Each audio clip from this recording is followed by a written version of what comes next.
اعوذ باللہ من الشیطان الرجیم، بسم اللہ الرحمن الرحیم، وبہ نستعین وہو خیر معین۔ اس کے بعد ہے رکوع۔ کہتے ہیں چوتھا واجب جو ہے وہ رکوع ہے، یہ ارکان میں سے ہے۔ جان بوجھ کر یا بھولے سے کم کر دیں تو نماز باطل ہے، منتہا جان بوجھ کر کم کر دیں تو بالکل ہی باطل ہے، آگے آپ کہیں پہ بھی پہنچ گئے ہوں۔ لیکن بھولے سے کرنے میں اس صورت میں باطل ہوگی کہ اس کے جبران کا وقت نکل چکا ہو، یعنی رکوع کے بھولے سے آپ نے کم کر دیا، رکوع چھوڑ کے آپ سجدوں میں چلے گئے، دونوں سجدے کرنے کے بعد آپ کو خیال آیا کہ وہ رکوع تو میں نے کیا ہی نہیں، تو کیونکہ اگلا رکن مکمل ہو چکا ہے، کیونکہ رکوع کر کے پھر آگے بڑھائیں گے تو دو سجدے اور آپ کو کرنے پڑیں گے، تو رکن کے اضافے سے نماز ہو جائے گی باطل۔ تو اس کا مطلب ہے وہ اب وقت ختم ہو چکا ہے۔ لیکن وقت جبران کا ختم ہونے سے پہلے اگر کسی کو یاد آ جائے تو پھر اس کی نماز جو ہے وہ صحیح ہو جائے گی۔ بس بھولے سے یا غلطی سے اگر کوئی شخص کم کر دے تو رکوع کو، تو نماز باطل ہے۔ اسی طرح نماز باطل ہو جائے گی کہ اگر کوئی شخص جان بوجھ کے رکوع کو بڑھا دے، اور بھولے سے اگر رکوع کو بڑھا دے تو احتیاط لازم کی بنا پر اس کی نماز باطل ہے، الا فی صلاۃ الجماعت، سوائے نماز جماعت کی، کہ وہاں پہ کچھ صورتیں ایسی بنتی ہیں کہ آپ کا رکوع بڑھ بھی جاتا ہے لیکن آپ کی نماز صحیح رہتی ہے۔ تو کیونکہ ابھی ہم جماعت کے احکام نہیں پڑھ رہے ہیں، اس لیے اس کو فعلاً میں مزید ڈسکس نہیں کرتا۔ ہر رکعت میں ایک مرتبہ رکوع کرنا واجب ہے، سوائے نماز آیات کے، کہ نماز آیات میں کتنے رکوع ہوتے ہیں؟ 5۔ اور یہ تو رکوع کے حوالے سے۔ اب رکوع ہے کیا؟ کہتے ہیں رکوع میں دو کام کرنا ضروری ہوتے ہیں، دو چیزیں رکوع کے اندر معتبر ہیں۔ پہلا جھکنا، اتنا جھکنا ہے کہ آپ کی انگلیوں کے جو اگلے حصے نا، پور، یہ آپ کے گھٹنوں تک پہنچ جائیں، اتنا جھکنا ضروری ہے۔ یعنی اگر ہاتھ رکھنا ضروری نہیں ہے، لیکن اگر آپ جھکے ہوئے ہیں اور اتنا جھکے ہیں کہ آپ کی انگلیوں کے سرے جو ہیں وہ گھٹنے تک پہنچ رہے ہیں، تو اس کا مطلب ہے آپ حالت رکوع میں داخل ہو چکے ہیں۔ اس سے پہلے ابھی رکوع نہیں ہوتا، رکوع کی حد میں آپ داخل نہیں ہوئے، لیکن اگر اتنا جھک جائیں کہ انگلیوں کے سرے آپ کے گھٹنے تک پہنچ جائیں، چاہے نہ بھی رکھیں، تو کہلائے گا کہ اب آپ رکوع میں داخل ہو چکی ہیں۔ ٹھیک ہے؟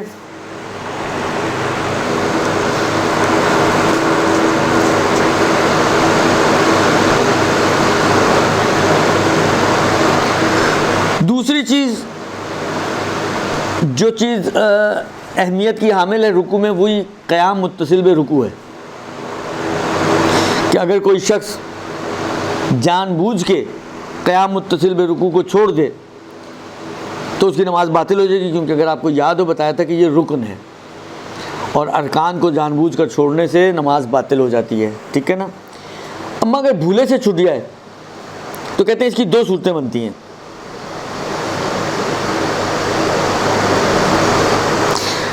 دوسرے سجدے میں جانے سے پہلے اس کو، جانے کے بعد اس کو یاد آیا کہ میں نے تو قیام سے رکوع میں گیا ہی نہیں ہوں میں۔ دوسرے سجدے میں جانے کے بعد اس کو یاد آیا کہ قیام متصل بر رکوع میں نے چھوڑ دیا ہے، ٹھیک ہے، یا دوسرے سجدے سے فارغ ہونے کے بعد یاد آئے، یہ ایک صورت ہے۔ دوسرے سجدے میں جانے کے بعد یا دوسرے سجدے سے فارغ ہونے کے بعد اسے یاد آئے تو کہتے ہیں ففی ہذہ الصورۃ تبطل الصلاۃ علی الاحوط، احتیاط کی بنا پر نماز اس کی باطل ہو جائے گی، کیونکہ تدارک کا وقت تو نہیں بچا نا، تو نماز ہو جائے گی۔ ایک رکن چھوڑ دیا ہے، دوسرے رکن میں پورا ہو چکا ہے، تو تدارک کا وقت ختم، لہذا نماز ہو گئی باطل۔ یہ پہلی صورت ہے۔ دوسری صورت یہ کہ دوسرے سجدے میں پیشانی رکھنے سے پہلے اس کو یاد آ گیا، تو اس صورت میں دیکھیں یہ نارمل، چلے میں آپ سے کہا پہلے آپ کا امتحان ہوں، ایک مجھے یہ بتائیں، نارمل اگر نماز ہو اور دوسرے سجدے میں جانے سے پہلے اس کو یاد آئے اور یہ کھڑا ہو کر پھر دوبارہ رکوع میں جائے اور پھر اپنی نماز کو آگے بڑھائے، تو اس کی نماز، اس کے رکوع دو نہیں ہو جائیں گے؟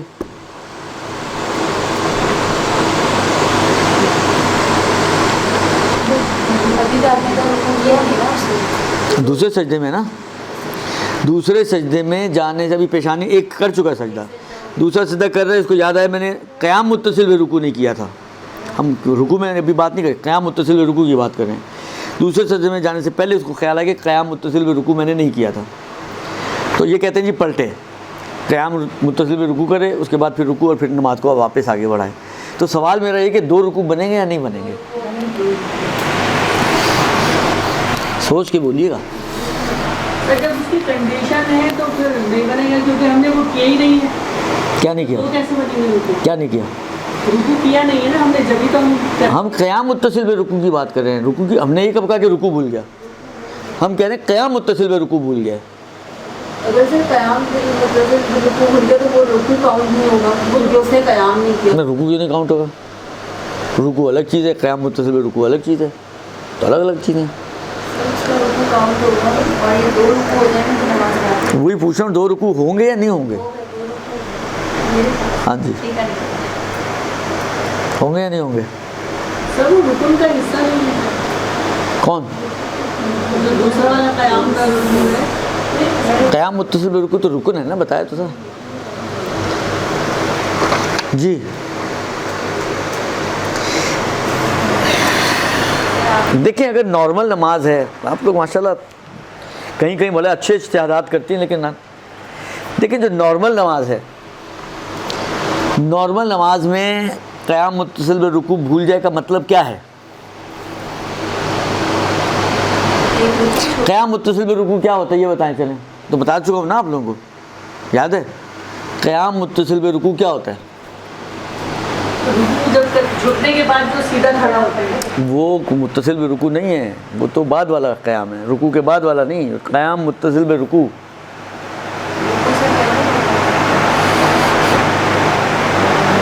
تعریف کر سکتے ہیں آپ میں سے کوئی قیام متصل میں رکوع کی؟ سواء علیہم انذرتہم ام لم تنذرہم لا یؤمنون. کب ایمان لائیں گی آپ لوگ؟ میں نے آپ لوگوں کی خدمت میں عرض کیا تھا کہ قیام متصل میں رکوع کا مطلب یہ ہوتا ہے کہ آپ نے رکوع سے قیام سے رکوع میں جانا ہے. اور نارمل نماز میں یہ قیام سے ہی رکوع میں انسان جاتا ہے نا. الحمد سورہ آپ نارمل اگر پڑھ لی ہیں نماز تو الحمد سورہ کھڑے ہو کے ہی پڑھیں گی نا. جب آپ کھڑے ہو کے پڑھیں گی تو آپ رکوع میں جب جا رہی ہیں تو کھڑے سے ہی رکوع میں گئی ہیں. اسی کا نام قیام متصل میں رکوع ہوتا ہے. یہ نارمل نماز میں ہوتا ہے. لیکن اگر کوئی بھول جائے کا مطلب پھر کیا ہوا؟ بھول جائے کا مطلب یہ ہے کہ فرض کریں الحمد سورہ کے فوراً بعد وہ سجدے میں چلا گیا, ٹھیک ہے, تبھی اس کا قیام متصل میں رکوع چھوٹے گا. اسی لیے وہ کہتے ہیں کہ جب اس کو اگر سجدے میں یاد آ رہا ہے, دوسرے سجدے سے پہلے یاد آ رہا ہے, تو یہ پلٹے گا. وہ اللہ اگر رکوع کر چکا ہوتا تو ویسے ہی نماز باطل ہو جانی تھی دو رکوع ہونے کی وجہ سے. لہذا یہ پلٹے گا, اس لیے کہ اس کے رکوع بھی چھٹا, اس کا مطلب ہے قیام متصل میں رکوع چھٹنے کے تقریباً نتیجہ یہ نکلتا ہے کہ اس کا مطلب ہے اس کو رکوع بھی چھٹ رہا ہے, اس لیے کہ وہ بھولے سے سیدھا سجدے میں چلا گیا. تو اب یہ سیدھا کھڑا ہوگا تاکہ کھڑے سے رکوع میں جائے, اور اس کے بعد پھر رکوع کرے گا اور پھر نماز آگے بڑھائے گا. تو اس لیے سجدہ رکوع ایک ہی بنے گا, رکوع 2 نہیں بنیں گے. غور کیجئے گا, بس اب جو سمجھانا تھا سمجھا دیا, بعد میں غور کیجئے گا. سر رکوع اور قیام متصل میں رکوع بھی ایک ہی چیز ہے نا, اسی کو رکوع کاؤنٹ کرتے ہیں نا سر. قیام کے بعد ایک چیز نہیں ہے, الگ ہے سر. جان لگے لگے اس کو ایکسپلین کرنے کی صرف رکوع ہے. ایکسپلین. رکوع کیا ہے؟ رکوع وہ جو آپ جھکی ہوئی ہوتی ہیں وہ رکوع ہوتا ہے, اور قیام متصل پر رکوع یا کہ کھڑے سے رکوع میں جائیں, تو الگ الگ چیزیں. آپ بعد میں سنیے گا اس کو خوب. یہ کہتے ہیں اس صورت میں اس کو پلٹنا پڑے گا, اور قیام سے رکوع میں جائے گا, تو قیام متصل میں رکوع بھی ہو گیا, رکوع بھی مل گیا, اور پھر اس کے بعد نماز کو آگے بڑھائے گا اور اس کی نماز صحیح ہو جائے گی. ایک سجدہ تو کر چکا, تو ایک سجدہ دوبارہ سے, یعنی سجدوں کو, دونوں سجدوں کو دوبارہ سے کرے گا. اس ایک سجدے کے اضافے کے اوپر وہی سجدہ سیو کرنا پڑے گا اس کو.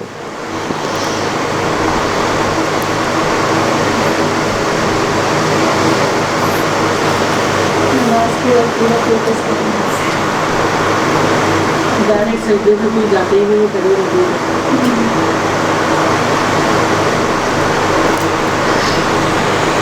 ایک مسئلہ یہ کہتے ہیں کہ اگر کوئی شخص قیام میں شک کرے رکوع سے پہلے، تو اگر اس کا شک جھکتے جھکتے اور اتنا جھک چکا ہے کہ وہ یہ حد رکوع میں داخل ہو چکا ہے، اور پھر شک کرتا ہے کہ میں نے قیام کیا تھا یا نہیں کیا تھا، تو یہ اپنے شک کی پرواہ نہیں کرے گا، کیونکہ رکوع میں داخل ہو گیا نا۔ قیام غیر رکنی ہے اور رکوع رکن ہے۔ ایک اگلے رکن میں داخل ہونے کے بعد اگر پچھلے کے واجب کے بارے میں شک کرتا ہے تو اب اس کو اپنے شک کی پرواہ نہیں کرنی ہے، ٹھیک ہے،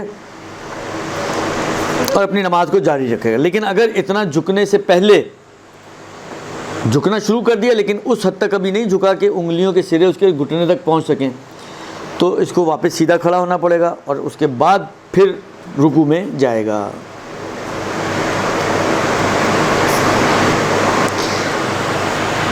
یہ ایک بس رکوع میں ایک چیز جھکنا ہے، دوسرا چیز یہ ہے کہ قیام متصل میں رکوع ہونا چاہیے اس رکوع سے میں۔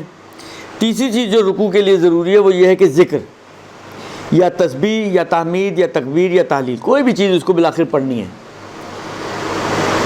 ذکر پڑھے کوئی خدا کا، یا یہی سبحان ربی العظیم ہے وہ بحمدہ پڑھے، 3 مرتبہ سبحان اللہ پڑھے، یا کوئی بھی اور ذکر لا حول ولا قوت الا باللہ پڑھ لے، لا الہ الا اللہ پڑھ لے۔ وہ جو بڑا ذکر ہے نا سبحان ربی العظیم و بحمدہ، اتنی مقدار میں اس کو ذکر پڑھنا ہے۔ اب اتنی مقدار کو پورے مثلا سبحان اللہ آپ نے پڑھا تو اتنی نہیں بنی نا، تو اس کو پورا کرنے کے لیے آپ کہتے ہیں جی 3 مرتبہ سبحان اللہ پڑھے، سبحان اللہ ہے سبحان اللہ ہے سبحان اللہ، وہ اس ذکر کبیر کے برابر بن جاتا ہے۔ تو اتنی ہی مقدار میں کوئی اور ذکر بھی پڑھ سکتا ہے، لیکن 1 مرتبہ سبحان ربی العظیم و بحمدہ پڑھ لے تو کافی ہے۔ وہ نہیں پڑھتا تو 3 مرتبہ سبحان اللہ پڑھے، اور اگر اس کے علاوہ کوئی اور پڑھتا ہے تو یہ جو 3 سبحان اللہ ہے اس کی مقدار کے برابر وہ ذکر ہونا چاہیے۔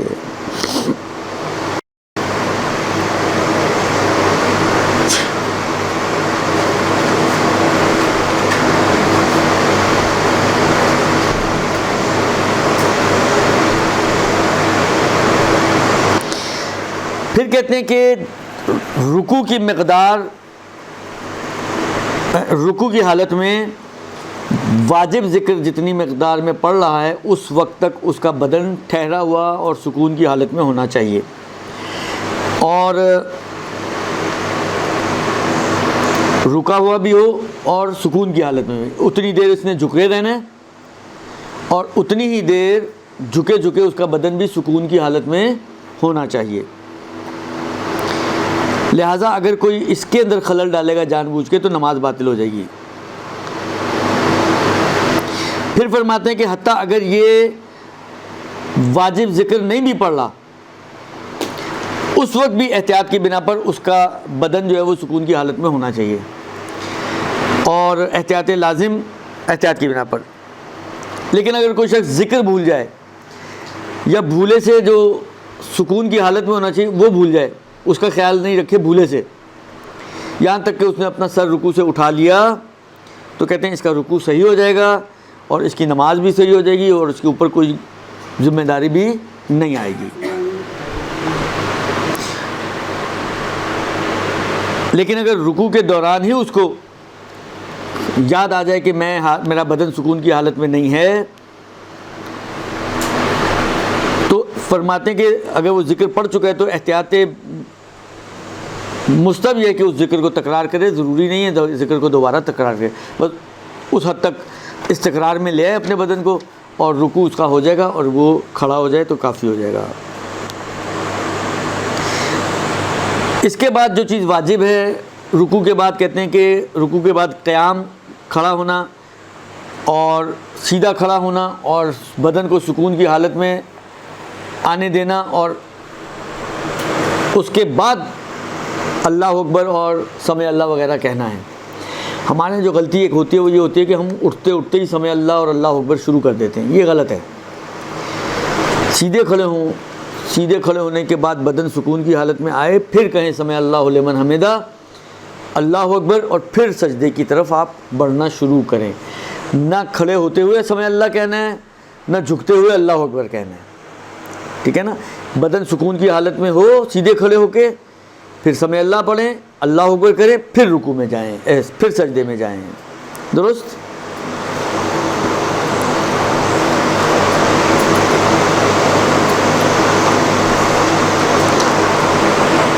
اس کے بعد فرماتے ہیں کہ اگر کوئی شخص رکوع کے بعد شک کرے کہ میں نے رکوع کیا تھا یا نہیں کیا تھا، نہیں ایسے مرحلے میں جب وہ سجدہ کرنا چاہ رہا ہے تو رکوع کے بارے میں شک کرے یا قیام کے بارے میں شک کرے، جب کہ وہ سجدے میں داخل ہو چکا ہو، سجدے میں داخل ہونے کے بعد رکوع یا قیام کا شک کرے، تو کہتے ہیں کہ اس کو اپنے شک کی پرواہ نہیں کرنی ہے. اسی طریقے سے اگر رکوع میں شک کرے جب کہ وہ سجدے کے لیے جھک رہا ہو یا ابھی کھڑا ہی ہو، نہیں قیام میں شک کرے اور وہ سجدے کے لیے جھک رہا ہو، تو اس صورت میں احتیاط مستحب یہ ہے کہ وہ پلٹے اور تدارک کرے. یہ احتیاط مستحب ہے، اس کا مطلب یہ کہ اس میں بھی شک کی اگر پرواہ نہ کرے تو چل جائے گا، ٹھیک ہے. جھکتے ہوئے اگر شک کرے، ابھی سجدے میں داخل نہیں ہوا ہے، جھکتے ہوئے شک کرے کہ میں نے رکوع یا قیام کیا تھا یا نہیں کیا تھا، تو وہ پھر اپنے شک کی پرواہ نہ کرے. لیکن احتیاط مستحب یہ ہے کہ وہ پلٹے اور اس کو تدارک کرے.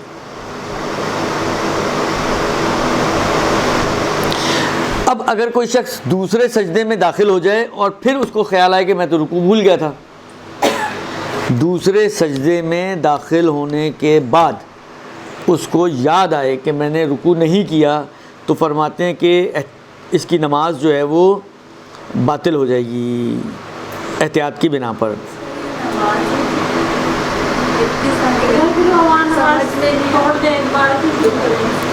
نماز توڑنا جائز نہیں ہے.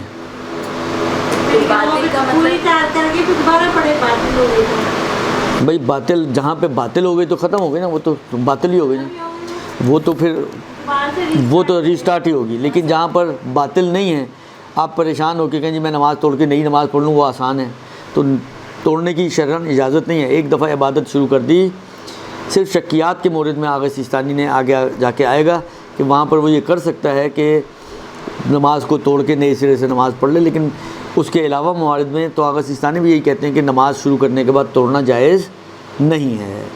لہٰذا آپ ہاں یاد آ جائے گا، مطلب یہی ہے، دیگر کنفرم ہونا چاہیے بڑے. اگر شک ہے تو شک، کیونکہ دوسرے سجدے میں ہے تو شک کی پرواہ نہیں کرے گا. باطل ہونے کی صورت میں کیا کیا جائے؟ نہیں جب باطل ہوگی تو سلام کس میں ختم ہو گئی نا کام. جہاں پر باطل ہو گئی وہاں پہ سلام ولام کچھ بھی نہیں ہے نا، باطل ہو گئی بس ختم ہو گئی. کینچی لگ گئی، ٹوٹی ہوئی کینچی نماز پہ کیا آپ پڑھیں گے، اور کچھ بھی نہیں، ختم. نئے سرے سے آپ کو نماز شروع کرنی پڑے گی جہاں پہ نماز آپ کی باطل ہو رہی ہو، مثلا رکوع بھول جائیں اور دوسرے سجدے میں جانے کے بعد یاد آئے. کے بعد آپ نے سورہ نہیں پڑھا، رکوع میں چلے گئے اور پھر آپ کو یاد آ گیا کنفرم ہے کہ آپ نے سورہ نہیں پڑھا، تو آپ کو آگے بڑھ جائیں گے، نماز کنٹینیو رہے گی یا پھر؟ ابھی تو بتایا تھا، کیا بتایا تھا؟ کلاس میں بیٹھے ہوئے بھی نہ سنیں تو اب میں کیا کروں؟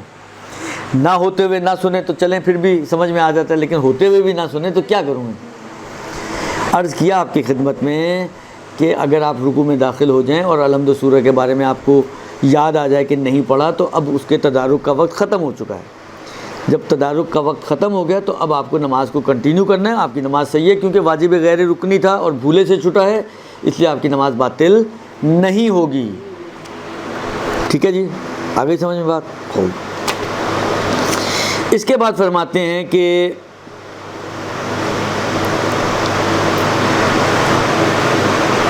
جھکنے میں جو عرض کیا کہ رکوع کے لیے جھکنا ضروری ہے، وہ رکوع کی نیت سے جھکنا ضروری ہے. یعنی جب آپ رکوع کی نیت سے جھکیں گے تو رکوع بنے گا. لہٰذا اگر آپ کو یاد ہو قیام متصل رکوع جب سمجھایا تو اس وقت بھی میں نے کچھ مثالیں دی تھیں. مثلا فرض کریں آپ کی ہاتھ میں کوئی چیز تھی، وہ گر گئی، سورہ ختم کیا آپ نے، جو چیز آپ کے ہاتھ میں تھی وہ گر گئی، اس کو اٹھانے کے لیے آپ جھکیں اور آپ نے کہا چلو جھک تو چکی ہوں، اسی کو رکوع کر لو، تو یہ کافی نہیں ہے. اس لیے کہ جو آپ کا جھکنا تھا وہ رکوع کی نیت سے نہیں تھا، وہ چیز اٹھانے کی نیت سے تھا. لہٰذا یہ جھکنا کافی نہیں ہے. اب کیا کرنا ہوگا؟ کون بتا سکتا ہے؟ چلیں اب کیا کرنا ہوگا؟ جھکا تو ہوا ہوں میں. ہاں پہلے سیدھے کھڑے ہوں گے اور پھر رکوع میں جائیں گے تاکہ یہ قیام سے رکوع میں جانا بھی آپ کو مل جائے, یعنی قیام متصل بے رکوع بھی آپ کو مل جائے. نماز میں ایسا ہو سکتا ہے کہ ہم پڑھ رہے ہیں کوئی چیز سیکھ لے تو جس کو کھا لیں, لیکن اس وقت پڑھیں گی کچھ نہیں, ذکر روک کے آپ کر سکتے ہیں کام خوب.